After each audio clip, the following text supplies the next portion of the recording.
कुंडापुर गांव में सावित्री नाम की एक औरत थी।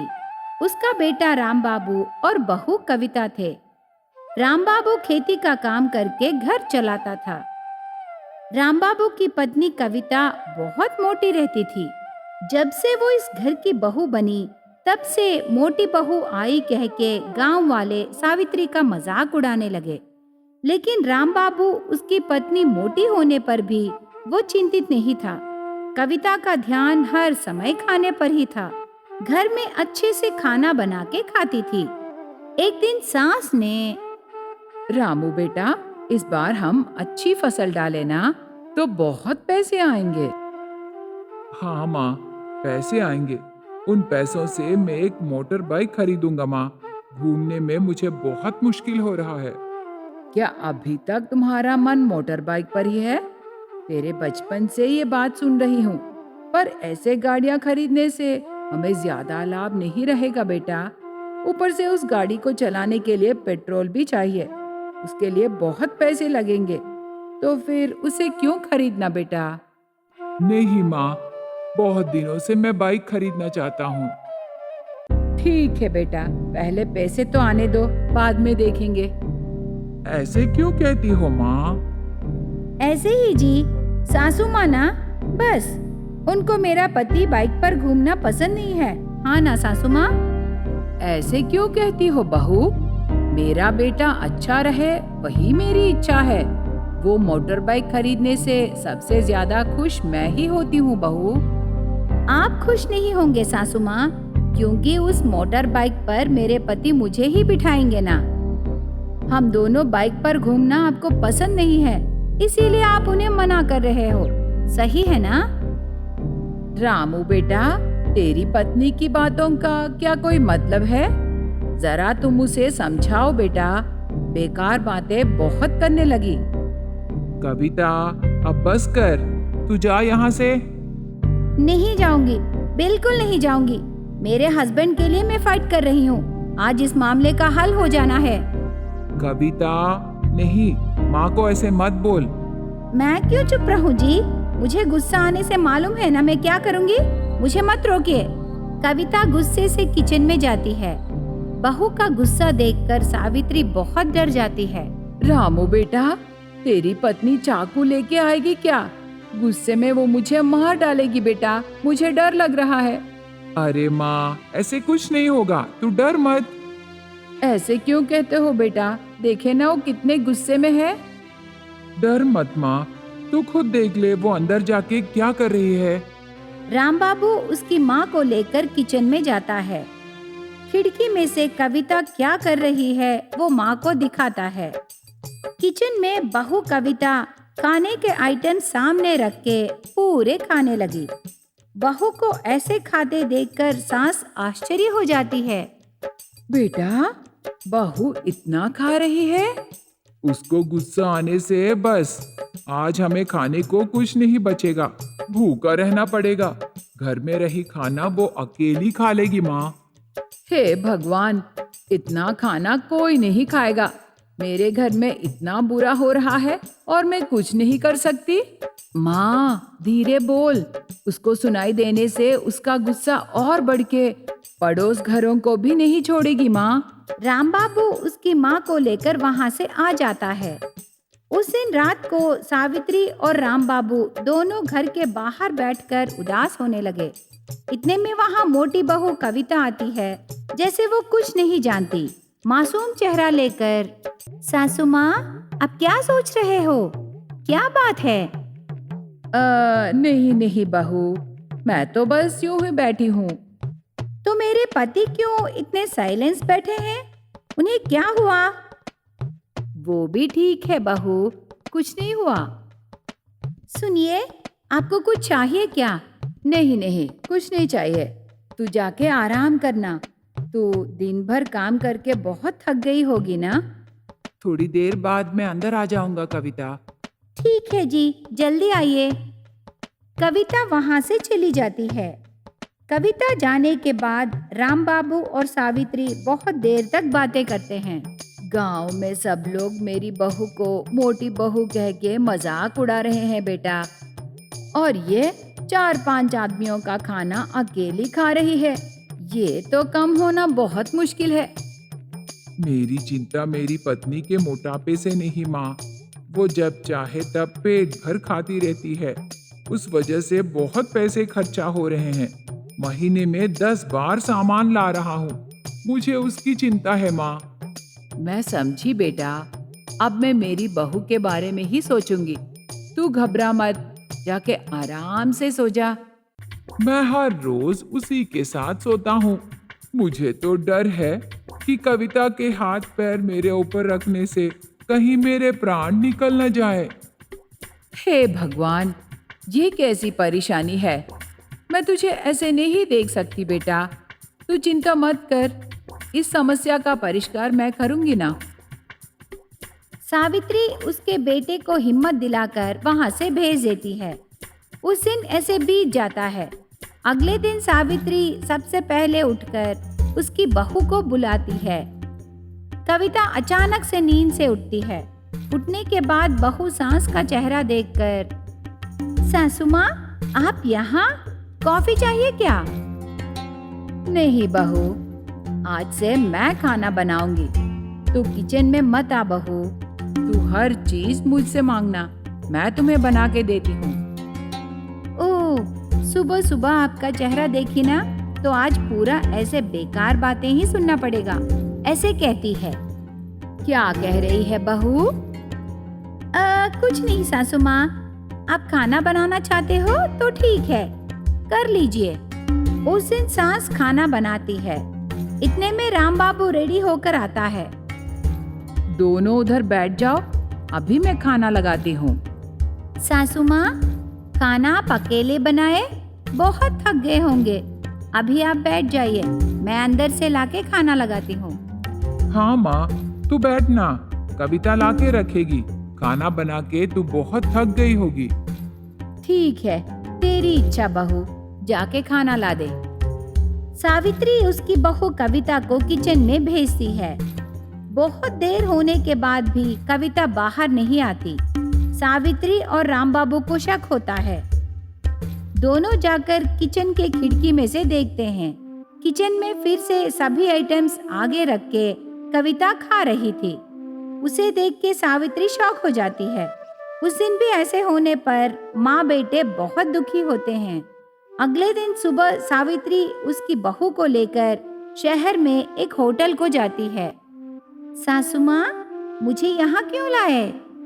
बहू, ये होटल हमारे रिश्तेदारों का है। यहाँ तुझे मेरी मर्जी से खाना है। ऐसे करने से मैं तुम्हारे लिए आज बिरयानी बनाऊंगी, ठीक है? ठीक है सासू माँ, बताइए यहाँ मैं क्या खाऊं? कविता पूछते ही बड़े बड़े प्लेट्स में रही खाना सावित्री उसे दिखाती है।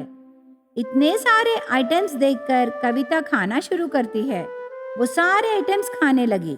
आखिर में कविता पूरा खाली कर देती है। इतने में वहाँ होटल का ओनर रवि आता है। आहा, सुपर! इस मुकाबले में तू जीत गई। ये लो 10 लाख का चेक। वो चेक लिख के देता है। तब कविता आश्चर्य हो जाती है। बहू, इस प्लेट में रहे आइटम्स पूरे खाने से उसे 10 लाख रुपए देंगे, इसीलिए मैं तुम्हें यहाँ लाई। अभी देखो, हम 10 लाख रुपए जीत गए। सुपर सासू माँ, ऐसे मुकाबले जहाँ भी हैं, मैं जरूर जीतूंगी सासू माँ। बहुत खुशी हुई बहू। तेरी जैसी मोटी बहू रहने से मैं बहुत डर गई थी, पर आज तेरी वजह से इतने पैसे आए। मुझे तो तुम जैसे मोटी बहू ही चाहिए। आहा, अच्छा डायलॉग बोले सासू माँ, पर आपकी बात मैं नहीं भूली, याद रखी सासू माँ। क्या है वो बहू?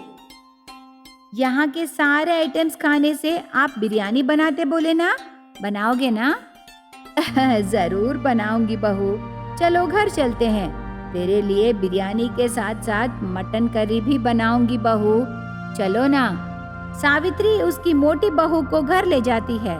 तब से उसकी मोटी बहू को प्यार से देखकर उसकी हर बात मानकर जिंदगी बिताने लगी। राम बाबू भी उसकी पत्नी कविता की तरह मोटे होने की कोशिश कर रहा था। शंकरपल्ली गांव में वसंता और रानी नाम के दो सास बहू रहते थे। वसंता का बेटा शिवा गांव में खेती करके परिवार चलाता था। वो उसकी पत्नी रानी और माँ वसंता का बहुत ख्याल रखता था। गांव में शिवा का बहुत सम्मान करते थे। एक दिन वसंता ने, बेटा, सर्दियों में पालक की सब्जी ज्यादा खाते हैं क्योंकि पालक की सब्जी खाने से सेहत अच्छी रहेगी, इसीलिए हम पालक की फसल डालेंगे बेटा। आजकल लोग सब्जियां खाना कम कर दिए। माँ, मैं कई सालों से खेती कर रहा हूँ। सर्दियों में भी मैं वही फसल डालूंगा। अब क्यों पालक की फसल डालने को कह रही है? देखो बेटा, हम किसान हैं, जरा सोचो। हमें दूर दृष्टि से सोचने से हमारी भलाई होगा बेटा। सासू माँ ठीक कह रही है जी, आप एक बार सोचिए ना। नई फसल क्यों रानी? वो डालने से हमें क्या मिलेगा? दोनों ज्यादा मत सोचो।